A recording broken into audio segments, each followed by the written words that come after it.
In just the past 2 years, the glacier has gone from here in 2021. And LA, normally stricken by drought, was every New York City neighborhood you'll see in this video. Here in 2023. Orange smoke due to Canadian fogs. Last century, sea levels have risen. Earth has breached a fires, typhoons, stop climate suddenly change.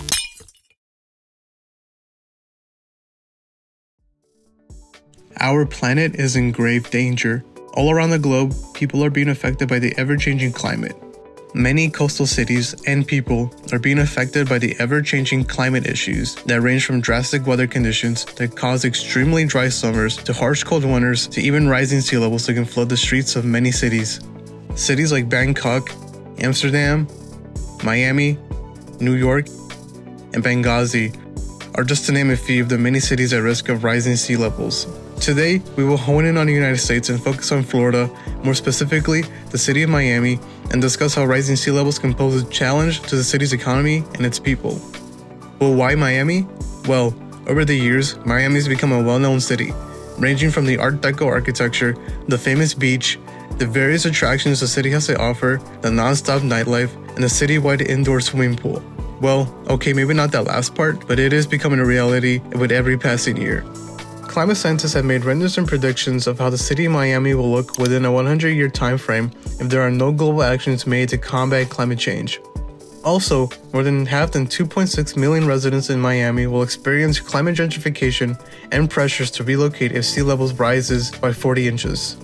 We can see that the challenges of climate change are more drastic than one might have thought, and an immediate call for action is needed if we are needed to deter the effects of climate change. In this video, we are going to explore Miami's economy and its population to see how these things are going to be, or already are, affected due to climate change.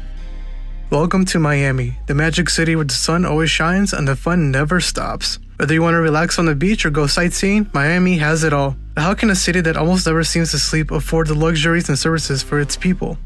Let's take a look at Florida's gross domestic product, or GDP for short. Florida's GDP is $1.07 trillion. Now let's compare with Miami's GDP of $484 billion. Taking a look at the cities that contribute to Florida's GDP, we can see that Miami contributes 40.3% of Florida's GDP. Granted, this does include the whole Miami, Fort Lauderdale, West Palm Beach metropolitan area, which consists of 3 counties, Miami-Dade, Broward, and Palm Beach. Still, 40.3% is still an impressive amount that Miami is able to contribute to Florida's economy. Taking a look at the major sectors that make up Florida's GDP is real estate, rental, and leasing, which brought in $350.4 billion, professional, scientific, and technical services, which brought in $188 billion. These are the top 5 sectors that make up more than half of Florida's GDP in the year 2023, which is a grand total of $1.07 trillion. Taking a look at the sectors that make up Miami's economy in 2023, we have the trade sector that's brought in $107.4 billion.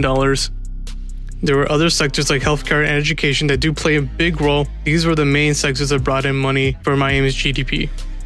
Little fun fact, Florida is 1 out of 8 states in the United States that does not have state income taxes. That means that citizens of Florida can pocket more money than what they get in their paychecks. But how does Florida, more specifically Miami, get the money it is missing out on?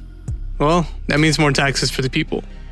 Taking a look at Florida's state tax revenue, sales and use tax make up 72% of Florida's state revenue tax. It's like a tax party in Florida and everyone's invited, whether you like it or not. The current population in Miami stands at 6,265,000 people, but statistics are decreasing by 4.4% per year due to climate gentrification. Miami is split roughly into north, south, west, and downtown areas. The heart of the city is downtown Miami, which is one eastern side and includes the neighborhoods of Brickell, Virginia Key, Watson Island, and as well as Miami Port. We are focusing on Miami-Dade County, Brickell, and Brickell Key. The neighborhood of Brickell, in the heart of Miami, has a rich history dating back to the DeQuesta Indians. Settled by Will and Mary Brickell in 1871, it grew into a bustling commercial center with the railroad's arrival. Despite the challenges like the Great Depression and World War II, Brickell flourished during the skyscraper era, marked by towering buildings and vibrant commerce. Today is a dynamic neighborhood with luxury high-rises, upscale amenities, and a mix of history and modernity, attracting residents and visitors alike. Taking a look at what makes Miami's demographics, the black community makes up 13% of Miami's population. Next, the heartbeat of Miami, the Hispanic community, makes up 21% of the population. Lastly, the white population makes up a significant 43% of Miami's population. Now let's dive deeper and witness how household incomes intersect with race and ethnicity, unraveling the layers of disparity within our communities. The white population are concentrated near the beaches, while the black population are concentrated near the higher grounds where the low-income households are. All of this is because of gentrification. But what is gentrification, you might ask? Gentrification is a demographic and economic shift that displaces establishing working-class communities and communities of color in favor of wealthier newcomers and real estate development companies. This has led to concentration of brownfield sites and urban heat islands in these areas. The worsening heat disproportionality affects low-income and minority communities who often lack access to air conditioning and tree cover compared to wealthier neighborhoods. With the threat of rising sea levels, an estimated $15 to $23 billion worth of property in Miami could be submerged by 2050. This trend is expected to continue, with some projections showing that Miami's population could decline as much by 20% by 2040. In essence, Miami has a strong economy and it is bringing a lot of big bucks to the state for Florida, but a good chunk of it comes from tourism. Now imagine if one day the globe decides not to go to Florida for vacation from here on out. That would be a huge financial hit to Miami's revenue, but that should be fine since Florida has its taxes to help support the city financially, right? Well, yes, that is true, but those who are barely making it living in low-income areas are going to struggle even more if taxes were to be created. Okay, but what about sea levels though? You have the rich living in the beaches and the middle to low income living on the high grounds. Once sea level rises, those rich people are going to want to move up to the higher ground and going to displace the middle to low income people out. And what about them?